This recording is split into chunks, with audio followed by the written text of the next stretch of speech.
A mí me pidieron hablar del guaraní, no convertirle a hospedador a Carlos. Bueno. Valga un poco eso. Ahí Eh, está va- Isabelina, va- viene retomamos. como anillo al dedo lo que dice Carlos, porque creo que tiene que ver con esto a ver, tiene que ver con esto que vamos a hablar justamente hoy. Resulta que, eh, bueno, de alguna manera viví muchos años con los compañeros de Jesús, con la compañía de Jesús, ¿verdad? Y me decía un sacerdote amigo, un día mirando, aparecía la computadora, las primeras, la Macintosh, me acuerdo. No sé por qué no está Carlos. A ver. Y entonces, este, haciendo ese uso, ¿verdad? Hablando de los valores que tiene y de la riqueza que tiene, la cualidad que tiene o que tenemos los que somos herederos de esta cultura, es que muchas veces sin saber la lógica aprendemos y hacemos cosas, ¿verdad? Y eso es muy nuestro, muy de nuestra región. Hacemos y solucionamos cosas. Como decíamos en el segundo encuentro, usando del usupo, ¿verdad? Que es la liana, y convertido en el alambre fino o alambre poí para resolver muchas cosas. Así también en la tecnología somos ávidos. Mucha gente dice, pero apretarle ese botón y ya está. Esa es nuestra manera de ser. Valga un poco eso como parte de nuestra idiosincrasia que proviene justamente de este mundo guaraní. Muy bien. Entrando ya en el tema, esto que nos apasiona, hablar de lo temporal, el tiempo en el mundo guaraní, nos lleva un poco a hablar fundamentalmente de algunos elementos de la naturaleza a que responde este tiempo. Es decir, hay cosas que decíamos y recalco, esta cultura que es, además de ser, dijimos, oral, que es concreta, tiene su relación directa con el ara. Y vengamos con este tiempo primero. Resulta que mucha gente, eh, hoy por hoy, cuando se refiere a ara, y dice ara ara en guaraní, ¿verdad? Para traducir día tras día, y resulta que el tiempo del ara es solamente el tiempo de la luz solar en guaraní. No es el ara de 24 horas. Entonces, entendamos que para el guaraní, como que parte de la noche, y vamos a ver más en el medio que incluso parte de la noche que ni se nombra, ¿verdad? Porque ahí no entra nadie. Y nosotros somos muchas veces en esta, tenemos miedo a cierta hora de la noche, tenemos relación, muy poca relación con la oscuridad. Quizás eso es muy propio del ser humano, ¿verdad? Pero especialmente los guaraní. Por eso hay muchas historias eh, de esto de que había un túnel que salía en las misiones jesuíticas de Paraguay que pasaba por el Paraná, no sé si alguna vez la escucharon, que un túnel une por ahí, que sale por Santos Cosme y Damián, otro que sale de Santa María de Fe o de San Ignacio Guazú. Es que cuando se veía algunos agujeros medio raros, que quizás los padres de ellos mismos lo hicieron, que eran simples acueductos, y cuando no se conoce, y nadie va a entrar a descubrir ahí, hay un cierto temor, no quizá por las víboras que haya allí, sino más allá de esto de entrar bajo tierra, que es entrar en lo profundo de la oscuridad. Entonces, por ahí un poco, un elemento muy importante en la relación del tiempo es el ara. Y ara también se utiliza, y esto ya más o menos introduciéndose dentro de lo que fue las misiones jesuíticas, como se usa más, con más frecuencia ara para decir el cielo también, o referirse al cielo. Pero fundamentalmente el ara es esa relación, por eso justamente porque es el tiempo que se ve el cielo. Quizás una noche bien estrellada, lo azul, ¿verdad? No se pueda ver. Y por ahí viene esta relación del ara. Según el tesoro de la lengua guaraní en esta riqueza que contamos, ¿verdad? que es la primera versión escrita de esta lengua que no es escrita, aparece un elemento muy fundamental. Nosotros hoy decimos cuarajú, no sé si compartimos la palabra para decir sol, ¿verdad? Resulta que la palabra original en el tesoro es cuarazú. Indagando un poco, la palabra cua tiene muchísimas acepciones desde el guaraní original. Una de ellas, que acoplado a la sílaba ara, cuara, viene justamente, puede implicar en una línea recta, es como un lugar, es un espacio, cuara. Y si bien la palabra su era original, ¿se acuerdan que habíamos comentado en el encuentro anterior que los guaraní tenían por ojo, por presencia de Dios, ese espacio del sol, y que ellos podían sin problema manejarse durante esa plenitud del sol? No obstante, cuando desaparecía, o de lo contrario, cuando no, en la noche, cuando no está el sol, si no están los ojos, tampoco se permitía, entonces, se permitían ellos salir en ese espacio libre. ¿Cómo te fue? ¿Perdón? Continúo. Hay micrófonos que no están silenciados, por favor. Cristina Casado, hay uno.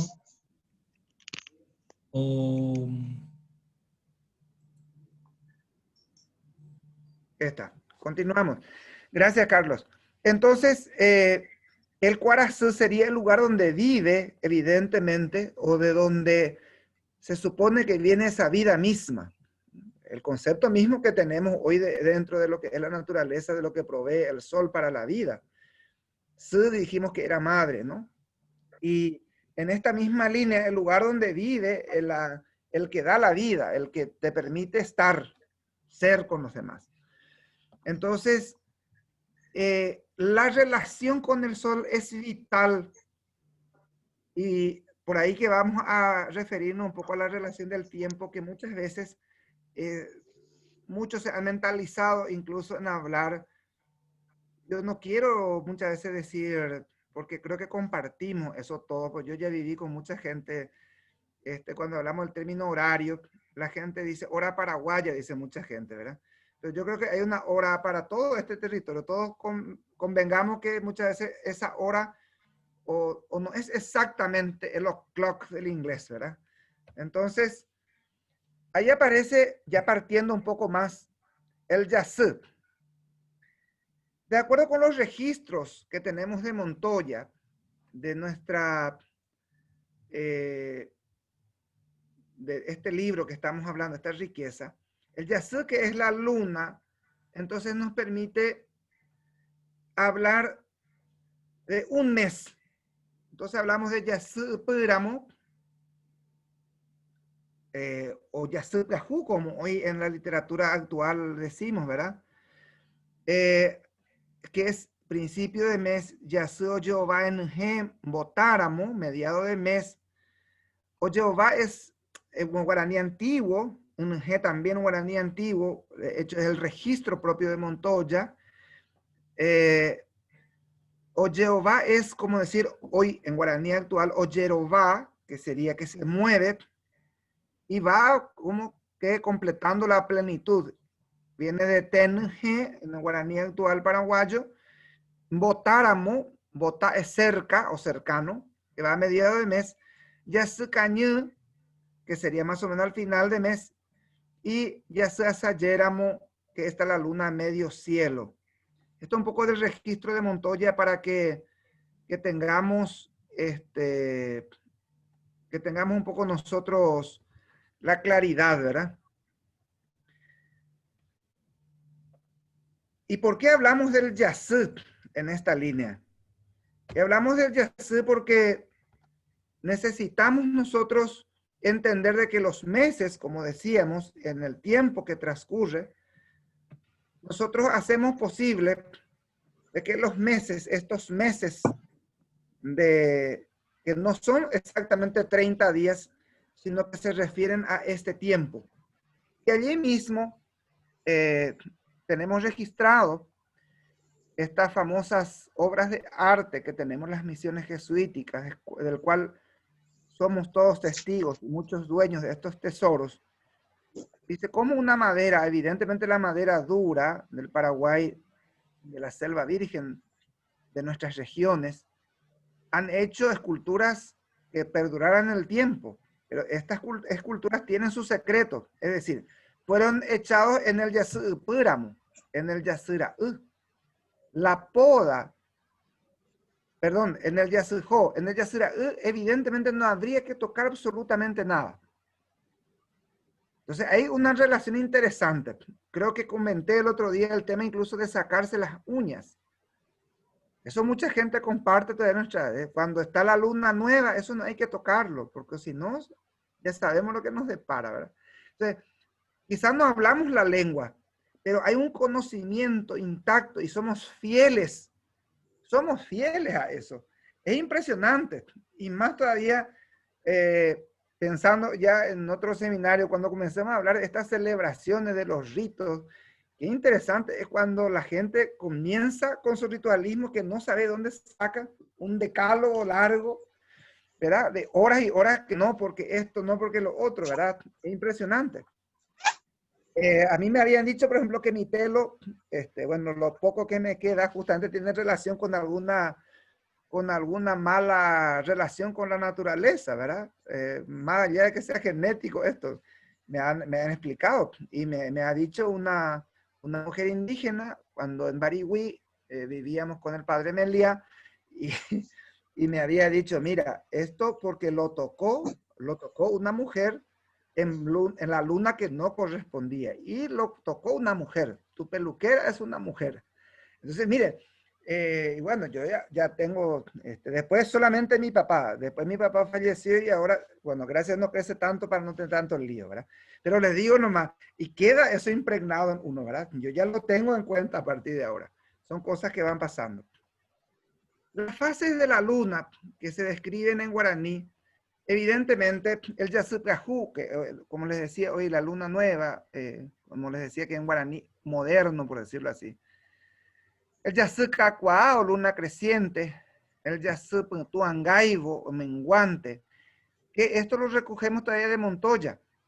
Yasuputumba, el Yasuputumba ahí, menguante de la luna, el Yasuei, que es que hace la luna, el movimiento que hace, o Yasueirete, como le dicen otros. El eirete viene de la palabra que ustedes conocen, la miel, ¿verdad?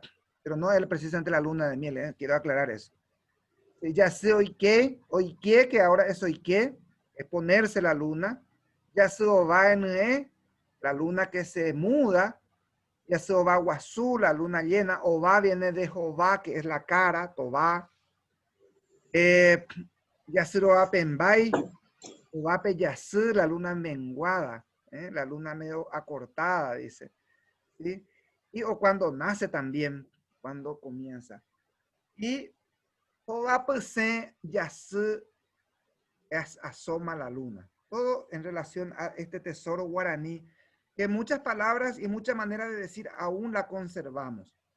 Si bien hoy hablamos ya del Yasuprajú o Yasiraú, también como le dicen los campesinos aquí en Paraguay, y automáticamente estamos hablando del Yasujó, ¿verdad? O la ida ya directamente del menguante. En esta misma línea tenemos estas concepciones básicas del ara. ¿Sí? El ara que se divide en elementos como, no el horario que tenemos. Y ahí viene, no sé si cómo compartimos eso con ustedes. Ahí viene una cuestión muy interesante porque en guaraní, o sea, en castellano, aquí en Paraguay por lo menos, comenzamos a usar diminutivos que no existen en el idioma español para contar ciertos momentos o ciertas horas. Porque resulta que estos momentos que vamos a hablar solamente existen en milésimas quizás de segundo. Algunas veces segundo, algunas veces duran un poco más. Depende si estamos en el invierno, en el verano. Y comienza con el coetí. Algunos se aventuran en traducir directamente por la alborada, pero es un momento de la alborada. El coetí incluso, hay otro pedacito que no lo traigo acá, que se llama coetí soró, antes del coetyu. Estamos en ese momento exclusivo de que nace el sol, que todavía no se ve el sol, pero que el pajarito comienza a anunciar la venida del sol. Entonces, ese es el coetí soró. Soró viene de sonido de las aves. Soró puede ser el ruido que comienza, el movimiento que ya no es parte de la noche. Luego viene el coezacá, es decir, ya comienza el esclarecerse, ¿verdad? Pero todavía no comenzó plenamente el día. Ni está el sol todavía. Comienza, son momentos. Entonces la gente dice, a la mañanita, dice, le pone una i bien larguita para poder explicar ese momento, ¿verdad? Luego viene, perdón, fue el coembotá. Es un momento, pero de segundos también, en que normalmente cuando viene el coembotá, bueno, hoy nos referimos que algunos pájaros comienzan a volar, pero normalmente ya en nuestra cultura campesina, las gallinas bajan, todavía no sale el sol, pero las gallinas ya andan por ahí, se escucha un otro ruido. En el coeyú y en el coezoró también es el que cantan los gallos, es el tiempo. Y luego recién, miren un poco todo este espacio, y ahora recién está el coe. Estamos hablando de apenas quizá 10 minutos, 15 minutos, quizá menos. Pero toda esta explicación, ¿por qué? Porque hay todo un rito, hay toda una relación con la naturaleza. Cuando se festejan, cuando se realizan los ñemboé, de los areté, en ese areté, en esa fiesta, justamente comienza el saludo al creador, a la naturaleza, a su relación con ellos. Entonces, todos estos momentos son muy importantes. Y como no solo que lo valorizan, sino que es parte. Y cada momento, algo muy importante, porque eso todavía aquí la gente, hoy muchos de nosotros tenemos mucho colesterol y todas esas cosas en Paraguay al menos, ¿verdad? Porque la gente antes en el coetí ya desayunaban. Y nosotros, imagínense, y luego va a la chacra, ¿no? A hacer trabajo de fuerza. Yo puedo levantarme a esta hora, pero luego estoy sentado o quizá en una oficina escribiendo y no es lo mismo, porque el desayuno no es el cafecito y quizás no, sino hablamos de esa bien sustanciosa de la primera hora de la mañana, que es ya con el maíz y otros mejunjes que vienen, que evidentemente si no hay manera de perderlo luego, pues se queda todo, ¿verdad? Cuando está el sol ya se asomó, comienza el coemba, del Cuarajirecé por el este, como decíamos el otro día, ¿verdad? Ahí recién el coemba. Y en el coemba es cuando comienza la actividad propiamente nuestro. Cuando vamos más para la mañana, tipo las 8 de la mañana, tenemos el Cuarajubate. Está alto el sol. El sol se elevó. Pero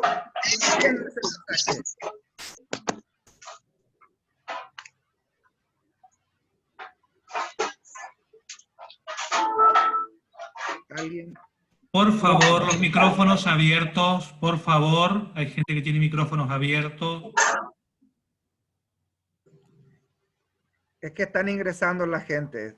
Ximena, Pita. Ya está ingresando. Ya están.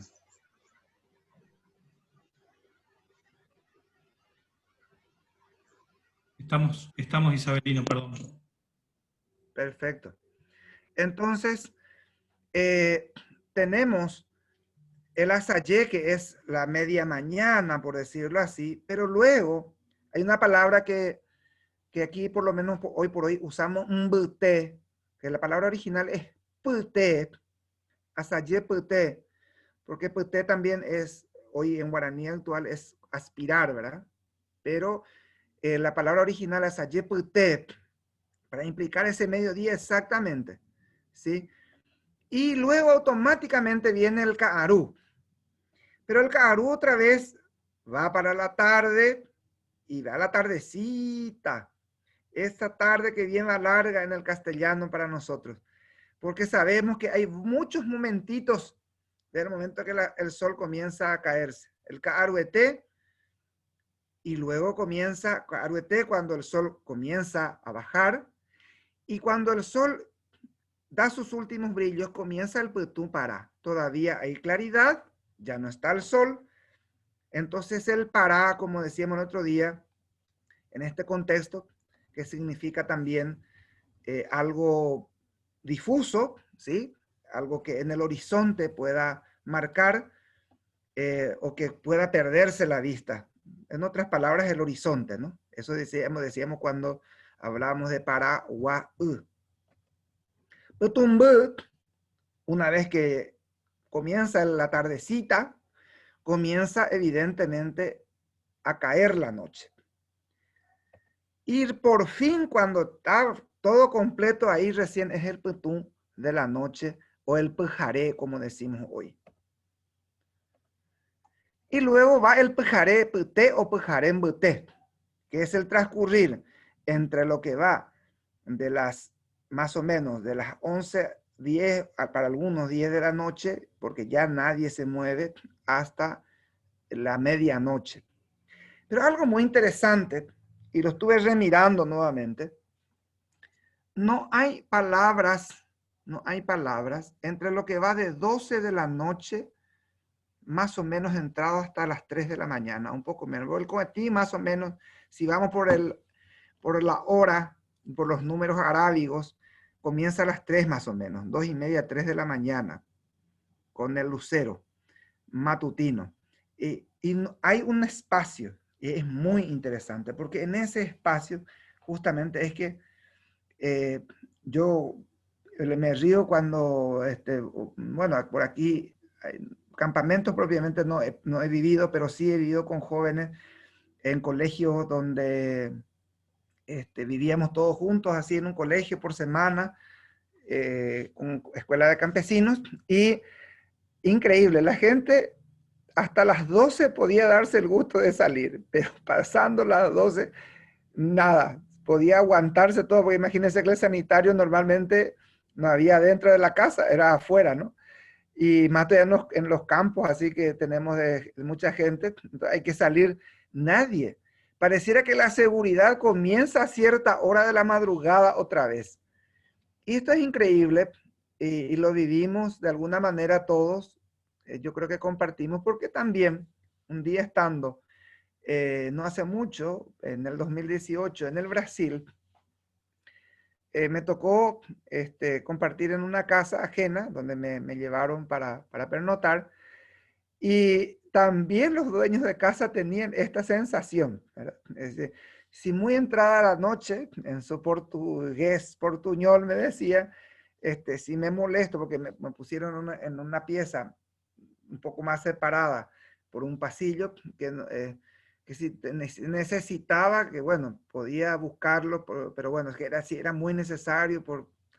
Yo entendí lo que me quiso decir. Hay una cosa ahí, quizá que compartamos en alguna medida. Si pensamos un poquitito, hay un cierto, no sé si temor o en el caso de los guaraní, evidentemente esa inseguridad, porque volvemos a lo mismo, porque comienza a perder esa relación, no solo del que no hay no hay ni tiempo ni nada en ese espacio, la oscuridad es algo fuertísimo en la cultura guaraní. En la oscuridad no hay vida, en la oscuridad no se desarrolla la vida, en la oscuridad no se meten los seres humanos, en ese espacio es propio de la naturaleza, es muy fuerte. Y cuando hablamos de estos valores, Preguntaba yo a algunos guaraní parlantes de por aquí, ¿cómo dirían valores en guaraní? ¿Qué es un valor? Y la respuesta viene bien difusa. ¿Por qué? Porque uno de los valores más grandes que tiene el guaraní es el ñe'e. Dijimos que el ñe'e, que es palabra, que es alma, se traduce justamente en esa cualidad cuando hablamos del ñe'engatú. Es decir, la persona que habla oportunamente y dice lo necesariamente en el tiempo, en el momento justo. De ahí viene otra palabra como valor, el ñe'enacate. Hoy por hoy, mucha gente en guaraní cuando dice ñe'enacate, cuando dice como que tiene vergüenza, ¿no? Para el guaraní no. Dice, guarda sus palabras, guarda para él, guarda para su comunidad y guarda lo que se comprometió para sí. De ahí viene el tacate. No es para todos, es para solamente algunos. El ñe'embaet, es decir, yo soy el dueño de la palabra y esta es mi palabra. Hay documentos escritas en guaraní desde las misiones que nos hablan de que ellos se dirigen con su palabra, es decir, que expresan evidentemente la palabra alma, y convengamos nuevamente desde ahí que la primera palabra para decir escritura es cuatiá, ¿verdad? El cuatiá, que dijimos el otro día un poco mal traducido, o bueno, lo más parecido es el dibujo, ¿no? Y de ahí viene la palabra cuatiañe, el escrito que habla. Es una, entre los guaraneros, muy fuerte. Hoy decimos jaí, ¿verdad? Y también existe la palabra jaí. El que va al médico, no sé si ustedes van por una hepatitis al médico, hay un médico por ahí, lo que nosotros decimos médico ñaná, ¿verdad? Un médico naturalista que sabe estas cosas, hace un jaí por una raya sobre el estómago al nivel de del hígado, justamente para curar el hígado inflamado. Entonces el jaí es una raya, evidentemente. Muchos yo quisiera creer hasta que es político muchas veces, porque dice ojaí cuagui ve, si ya sabe escribir ya está. Y si solamente sabe hacer una raya, yo creo que una limitación, porque en el fondo todos sabemos que hay cuatiá, es decir, yo puedo ser creativo con mi dibujo. Qué interesante, ¿verdad? Y puedo poner luego la palabra cuatiá se convirtió hoy en papel. Hoy decimos cuatiá, pero en realidad esta palabra originalmente del el ñembae estaba puesto en esta forma del cuatiá. Y de esto también como valor se deduce el ñemboe, compartido por toda la comunidad. La palabra que habla, la palabra que enseña, y copiado en el sincretismo de la cultura luego misional como una palabra para decir orar, ¿no? Evidentemente que no encontraron mejor palabra, pero esto, el ñemboet, es una palabra totalmente guaraní en el sentido de que nosotros permanentemente, para que seamos ñengatú, ellos tenían que hacer el ejercicio del ñemboe. Es decir, la centralidad formaba parte de esta manera de ser, de explicar, de decir, de hablar, de relacionarse.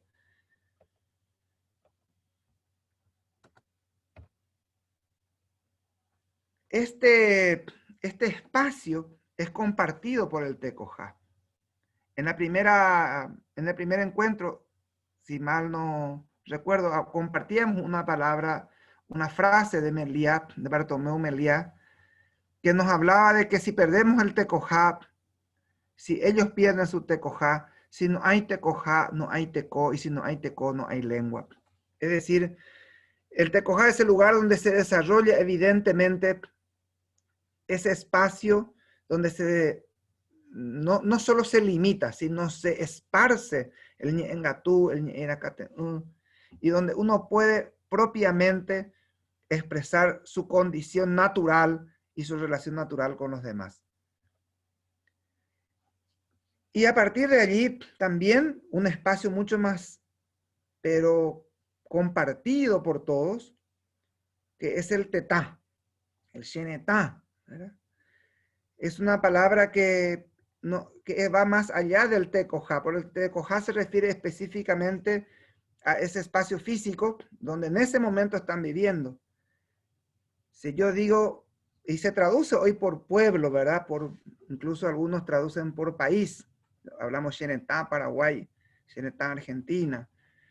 Pero Tetá, evidentemente, que estamos hablando de ese espacio donde se comparte la vida y la vida con los que se conocen y con los que tienen relación incluso consanguínea. O sea, muy interesante, no todo puede ser tetá, evidentemente, y no hablamos de ese estado, si bien que se autogobierna, ¿no? Sino hablamos de ese espacio donde yo me siento que es mío y que comparto con mis congéneres, con mi cosanguíneo incluso. Entonces, tenemos algunos elementos de la mística que nos ayudan a entender un poquito más,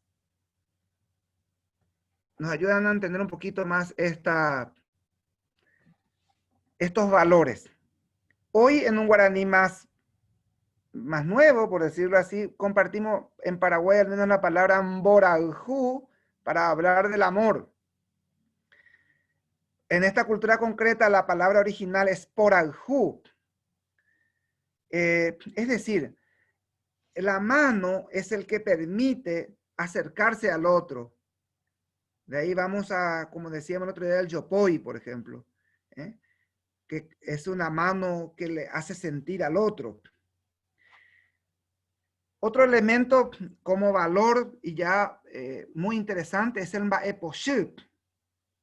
Resulta que el mba'eposhib es la manifestación del diablo. Es la manifestación del añá. El añá que es concebido como una criatura del propio Tupá, del propio Dios guaraní, que no es que está como que ficticio, por ahí existe el añá.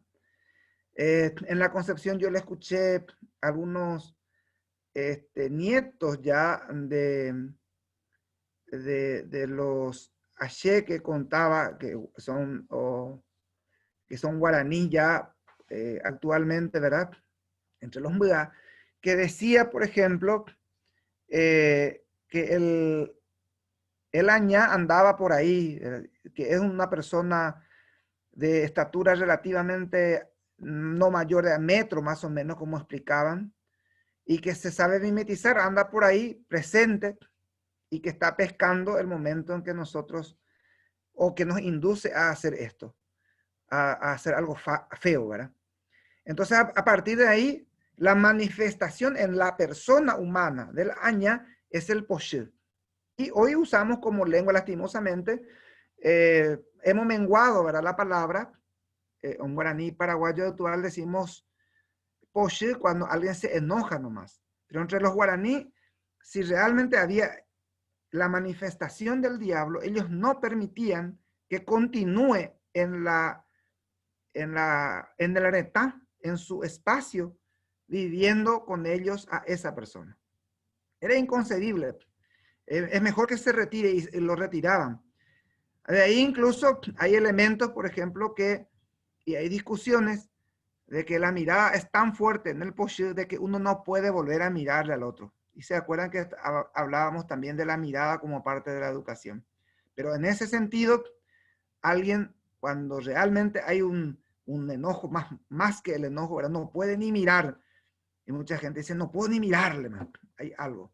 Y me atrevo a decir que hasta dentro de la religión católica, que es lo que más habla de esto, ¿verdad?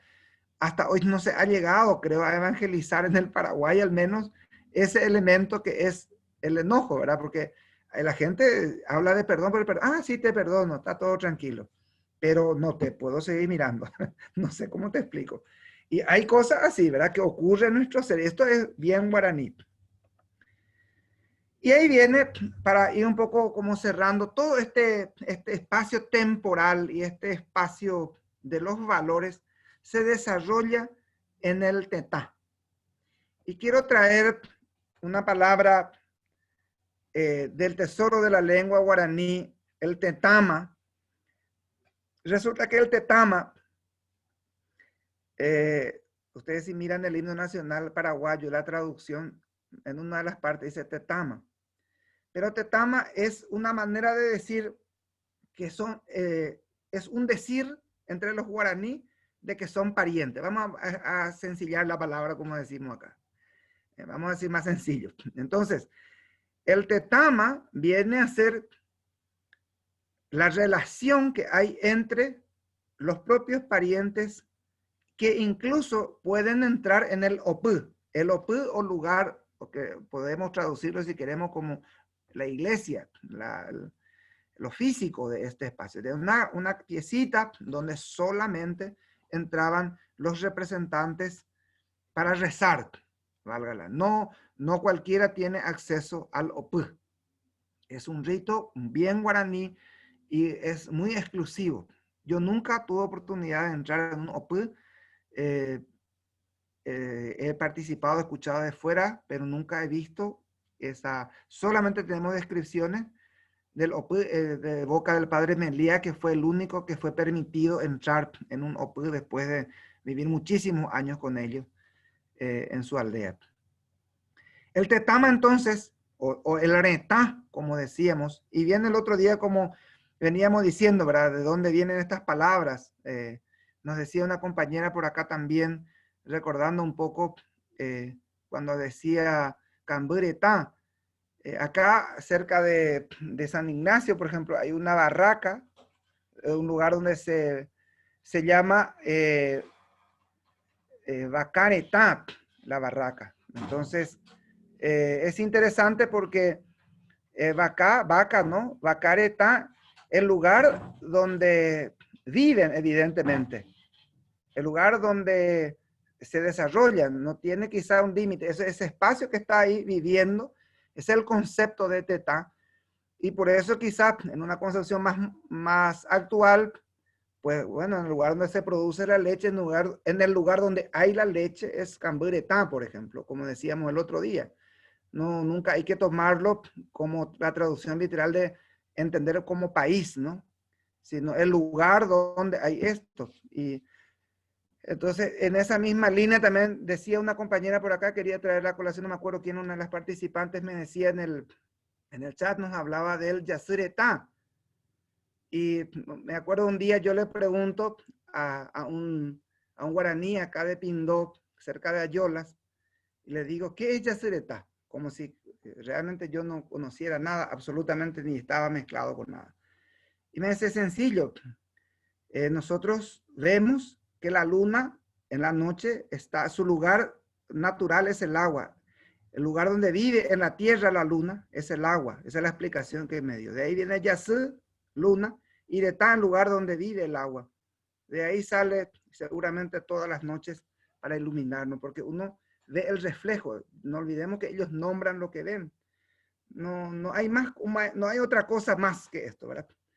Pero de ahí viene para nosotros, por ejemplo, el wa, de esos valores. Es decir, yo pertenezco a, tengo un sentimiento. No sé si pasa por ahí entre ustedes, pero nosotros acá en Paraguay, en Misiones en particular, somos muy fuertes con el wa. Los de Santa María, wa, los de acá, los de San Ignacio, wa, de San Ignacio, los de Santa Rosa, wa. Y es más, entramos en un nivel de competencia, ¿quién tiene más? Porque nosotros tenemos esto y el otro sale, no, pero nosotros tenemos lo otro. ¿Por qué? Porque hay un sentido de pertenencia de ese tetán, aún en forma inconsciente, pero que fielmente reproducimos. De ahí quizá este pronombre inclusivo, el ñandé, y el oré quizá el exclusivo, perdón, que aparece también. Quiero compartir una carta que copié aquí para ustedes, que es una carta del cacique Aracurezá de Santa María de Fe, de mi pueblo, del año 1748, para que vean nomás cómo es tan fuerte esta palabra tetá. A ver, ¿qué pasó de mí? A ver si puedo compartir. Hice una copia. Espera un momentito, por favor, me disculpan, voy a... Aquí está. Voy a compartir con ustedes. Ahí se logra ver, ¿verdad? Dice, oren de cabildos, jae caciques, tupasire tangua, orera guare tao paca turejede, oreñemoangap, pijimirienge mangatú, oroicobo, morandú, ahuilleu, de jehuiguá, orendu, daecue, orepa y cura orede, hombre uramo cueje. Es un guaraní antiguo, ¿verdad? Es un guaraní copiado directamente de una carta que habíamos encontrado en el archivo de Asunción, ¿verdad? En el archivo nacional que tenemos aquí en Paraguay. Y ese escrito, yo solamente quiero rescatar una frasecita de acá que dice, nosotros, oré, el inclusivo que recién hablaba, de cabildos, de tu cabildo, somos caciques del pueblo o de la ciudad o del lugar. Nosotros vivimos en el lugar de la Virgen. Tu pasán, tan guá. Es más, le pone otra vez el guá. Qué fuerte que es esta palabra dentro del valor de identificarse. Y los jesuitas lograron. Por eso que está muy fuerte y como un elemento que hoy vivimos todavía del valor de la Jaí, esa mujer espiritual que hablábamos, que se traduce hoy en nuestra manera de ser, del valor de la mujer, del valor de la mamá, del valor de la educación que da, se traduce en el sincretismo de Itatí, de Caacupé, de la Asunción, no sé, las de Luján, de todas las que quieran, en nuestro gran mundo que sirve todavía. Y tu pasoneta, como qué identidad que tenían desde mi pueblo, nos decían, nosotros somos del pueblo guaraní o del pueblo de los Carayá, que quizá hoy acá los macacos que viven en la plaza, sino somos del lugar de la Virgen, de la Virgen Etá. Qué fuerte que es esa concepción de a quién pertenece y de dónde viene, cómo se logró esa, si vale decir, ¿verdad? Esa amalgama en este sentido. Entonces, hay ciertos elementos que quizás son incomprensibles todavía para nosotros dentro de los valores y que muchas veces cuando nos cuentan, por ejemplo, el opivo, la desnudez, y para nosotros puede ser aberrante, ¿verdad? O quizás lo que decía, que no voy a entrar muy profundo en eso, es la antropofagia, ¿verdad? ¿Qué es esto, verdad? ¿Cómo que van a ser antropófagos? Tiene su explicación, sus porqués, y bien profundo, bien enraizada. Tiene su explicación, por ejemplo, los porqués de la celebración de la menarquía de la mujer en un rito del areté, de la fiesta. Era una fiesta, no solo del mocetón del varón para el tembetá, sino también de la mujer, que era una fiesta que significaba la venida de la vida, o sea, que podía tener acceso ya a ser co-creadora. Es muy fuerte eso. Por eso los jesuitas armaron rápidamente el Cotiguazú, porque si no, se le iba a armar la gorda a los muchachos. Entonces, crearon desde allí y luego cuando encontraban a un Carlos Vaquero, pues les llamaban para que se case con él. Más o menos en esta línea de encontrar siempre una respuesta desde la cultura de ellos, y creo que eso mismo hace de que no solo la escritura que nos llega desde Montoya, de 1640 hasta hoy, sino de lo que podemos leer en Montoya, y nosotros como vivientes, hablantes y experimentados en esta lengua, podemos decir que es un valor que para nosotros, por ejemplo, y cerrando un poco lo del tiempo, decíamos que no podemos sacar la uña, perfecto, tampoco podemos cortar un árbol. Y también el yasut tenía relación con la plantación. Las plantas que tendrían que tener raíces, como el mandió o la mandioca, eso tendría que evidentemente ser plantado en el yasuraú, en el yasupajú, en la luna nueva. Y lo demás, pues tenía que esperar después de la lluvia, después del yasuraú, para que se plante las semillas como el maíz, el abatí. O sea, todo tiene una relación estrecha, y cuando perdemos esta relación estrecha con la naturaleza, cuando perdemos esta relación con lo nuestro auténticamente, es cuando perdemos el tecojá y cuando la lengua realmente ya no va a tener cabida más que en un museo, y tendremos que contarlo quizá por Zoom o quizá en un libro y lo leamos desde afuera. Muy queridos, un gusto de compartir esta tarde. Hasta aquí va, si no se me han cansado por hoy, en esta casi hora nuevamente. Faltan 5 minutos para que se acabe la hora que me dio Carlos. 2 minutos falta, pero 5 se han usado para esperar la gente.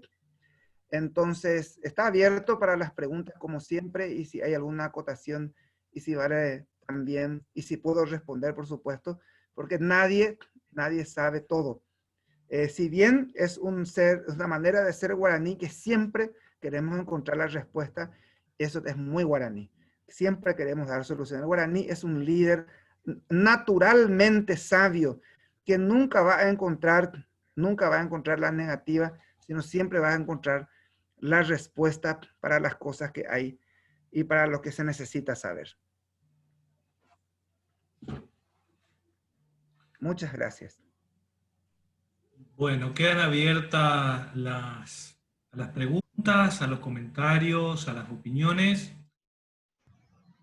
Por favor, es más cómodo si son por audio, es decir, si los hablamos, más allá de escribirlo. A ver, Daniela.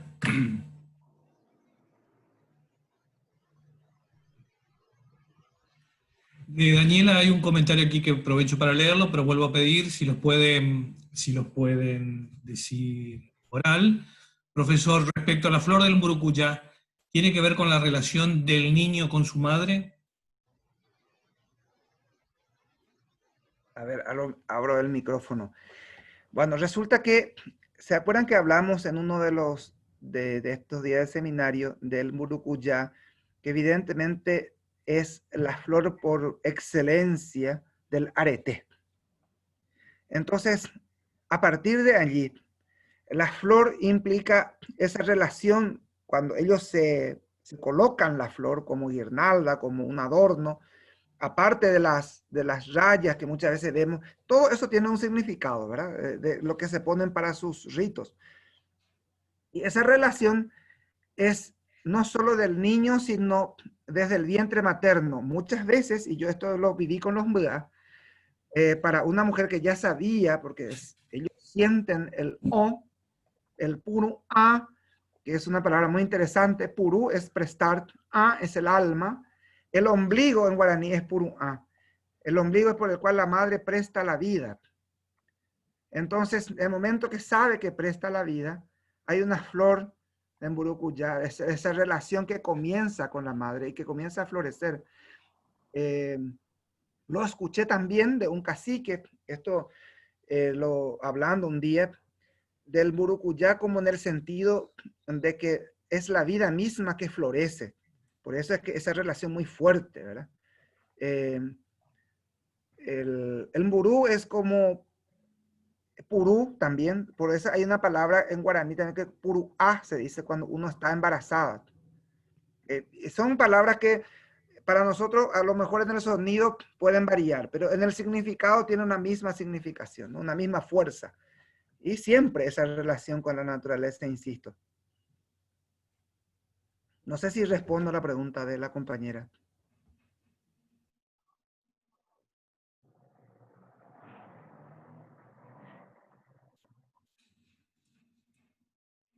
Bueno, ¿alguien más? Carmen. Hola, buenas tardes, ¿qué tal? Isabelino, muy interesante, la verdad que es súper interesante. Una pregunta, perdón, se me desconecta la cámara. Cuando hablamos, el Teco-Ja, cuando vamos al tema etnográfico, estamos hablando de las aldeas, en general, esa es la traducción que se usa.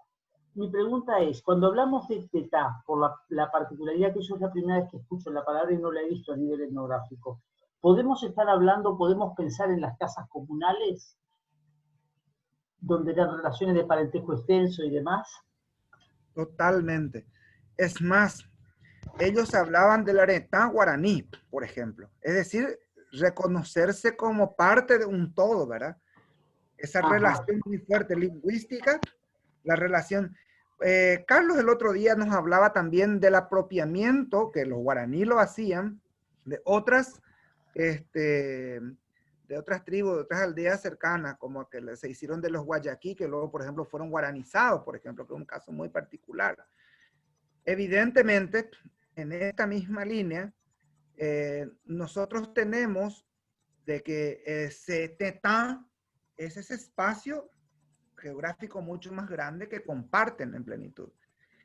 Hay, yo soy muy celoso con estas cosas, doña Carmen, porque, por ejemplo, para que se entienda nada más y si vale la respuesta para la pregunta, por ejemplo, yo prefiero no decir Taba para un pueblo, porque eso implica una organización política, social, porque la antropología me indica que hay otros elementos en un Taba. En un tetá, sí, puede ser que sea más tetá porque me identifico con mi cultura. Por eso yo no estoy tan en contra que se diga tetá Argentina, tetá Paraguay, tetá, ¿verdad? En tetá Uruguay, porque sí compartimos, si bien no solamente lo sanguíneo, sino también compartimos lo espiritual, ¿verdad? En nuestra tradición, nuestra cultura, en esa misma línea. De hecho que en guaraní puede ser más fuerte y no tiene límites, por eso quizá no pueda traducirse como ese estado, como país, ¿no? Pero sí como ese gran espectro donde se comparten estos elementos comunes. Así es, doña Carmen. Bien, gracias. Yo, Isabelina, una consulta. Es decir, por ejemplo, el cambio del uso de una palabra de tetá a taba, ¿tendría que ver más con el tema de la influencia jesuita o la influencia ya española? Evidentemente que el tetán guaraní siguió como tal. La Compañía de Jesús permaneció para ellos, en por lo menos los registros del Paraguay, hasta 1846 podíamos hablar todavía de tabas. Si bien ya existían los cabildos, existían otras organizaciones como quizá alcaldes o quizá otras figuras organizacionales, estas figuras eran elegidas todavía por sus pares del pueblo. En la línea de la mística, en la línea, por eso don Carlos, en un intento, quiero entender de que él queriendo hacer una nación, construir que nadie diga más, pero bueno, en detrimento del otro, porque fue en detrimento de la cultura guaraní, es una apreciación muy personal. En el 46, en un 13 de octubre, decide cambiar los nombres y los apellidos guaraní y para que sean ciudadanos paraguayos, ¿verdad? Carlos Antonio López estamos hablando, ¿no es cierto? De Carlos Antonio López. Entonces, allí, por ejemplo, terminó lo de Taba, por ejemplo, ¿verdad? Que si bien en la concepción jesuita venía permaneciendo, yo creo que desde ahí terminaron así como dentro de las ciudades, ¿no? No podemos precisamente hablar de un Taba hoy, como decía doña Carmen, en un Teco-Ja hoy de acá, de Barigüí que vive todavía, o de los que ustedes conocen ahí en Argentina, ¿no?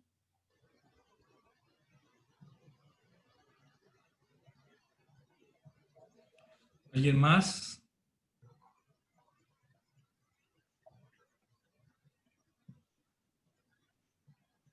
No veo si hay comentarios. Bueno, agradeciéndoles a todos la participación.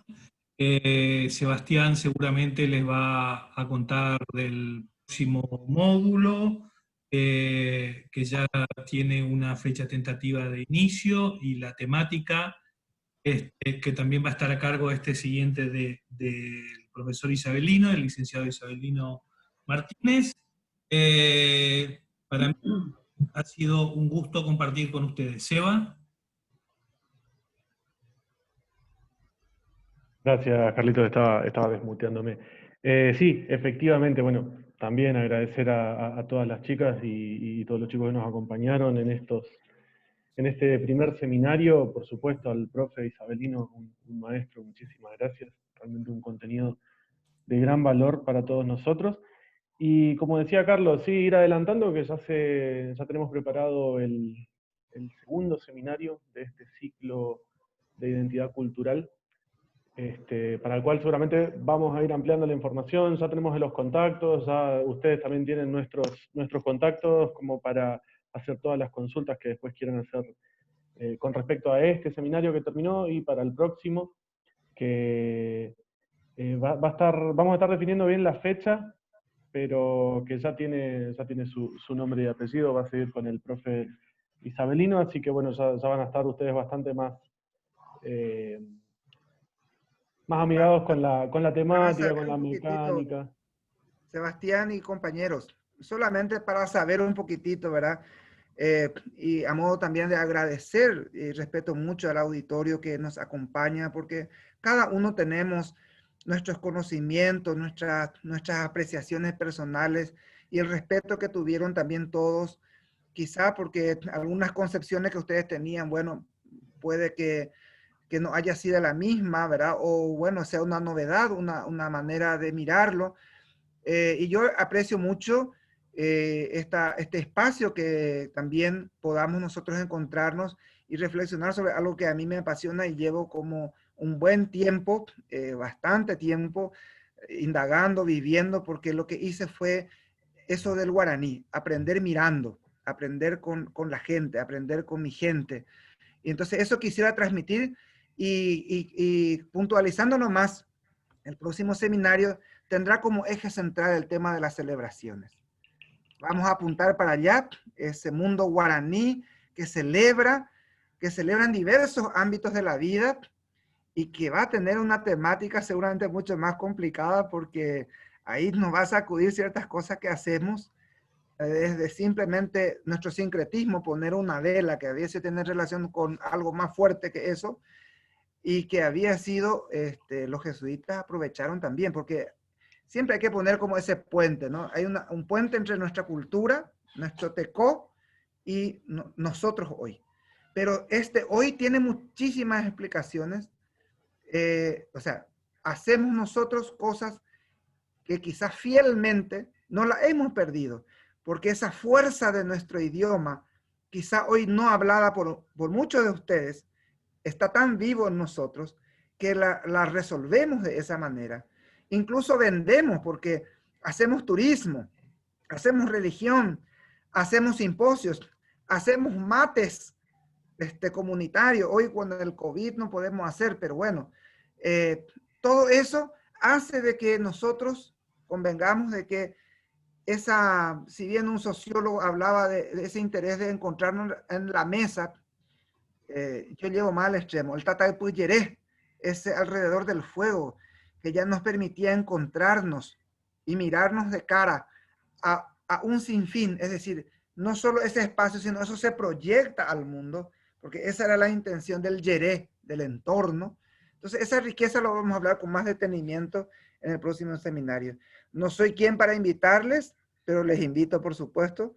Me encanta esa compañía. Yo no me canso de estar aquí, y si Carlos sabe que si no me para, él me está dando señas siempre por aquí, por el WhatsApp, ya basta, ya estamos ahí, o si no, pues si no, no me para. Entonces nos conocemos de hace rato, y agradezco especialmente a dos grandes personas que también nos acompañan, a don Norberto y a doña Carmen, que de alguna manera también ellos están dando lo suyo en sus espacios, y que tenemos que darle todavía mucho nombre a muchos significados que lo hacemos y la manera que resolvemos. Entonces, Sebastián, eso no me quería aportar a tu promoción para el otro seminario. Mi interés es encontrarnos más allá de cualquier posibilidad. Gracias a Dios que hoy, si bien nos separamos, estamos unidos por este medio. Si no, yo no hubiera tenido para mi pasaje para irme para allá. Entonces estoy con ustedes por este medio. Y bueno, Carlos nunca me lleva, porque bueno, tiene miedo que le destrone ahí en Corrientes. Y eso es un problema personal que luego tenemos que resolver. Muchas gracias.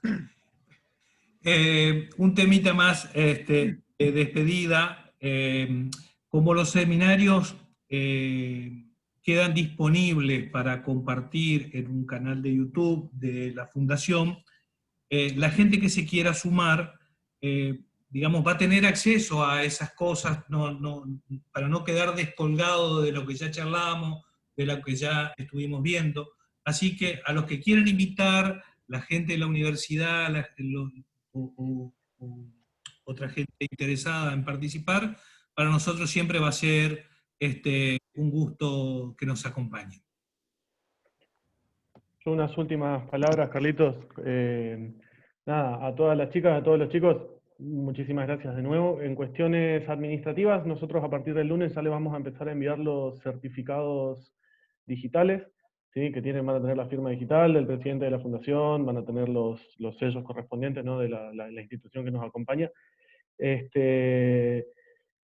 Y decirle, bueno, que ese certificado, a pesar de ser digital, por supuesto que ustedes se lo pueden imprimir, y va a recordarles el valor, ¿no? de esta charla, que espero que este seminario les haya gustado, los haya inmerso más en este mundo, ¿no? tan lindo que nos presentó Isabelino, y que si les gustó, justamente como decía Carlitos, nos acompañen en las redes, en el canal de YouTube, en nuestra cuenta de Instagram, en Facebook, compartiendo y comentando y suscribiéndose y siguiéndonos. Es la mejor manera también que tenemos entre todos de apoyarnos en esta etapa, en esta reconversión, si se quiere, al mundo digital que estamos llevando adelante con la fundación de la mano de Carlitos Vaquero, y bueno, agradecerles. Se vienen, como les comentaba, nuevos desafíos, nuevas propuestas que tenemos por parte de la Fundación, y bueno, muchísimas gracias a todos. Los dejo de nuevo con Carlos. Dos cositas y yo ya me callo, porque si no, no me callo. Un año aguazú, un fuerte abrazo para ustedes. Yo no lo quiero hacer virtual, yo quiero que lo sientan, porque los guaraní podían sentirlo. Y yo creo que ustedes pueden, desde mi mirada, encontrar ese año aguazú para ustedes. Mi aprecio de compartir esta cultura riquísima, todos los que estamos aquí, corre por nuestras venas esta riqueza, y decirle también feliz Arapgajú, feliz año nuevo guaraní, en este Ubot Ara, en este tiempo de las flores que va a florecer muy poco tiempo y que ya estamos cercanos. Muchas gracias.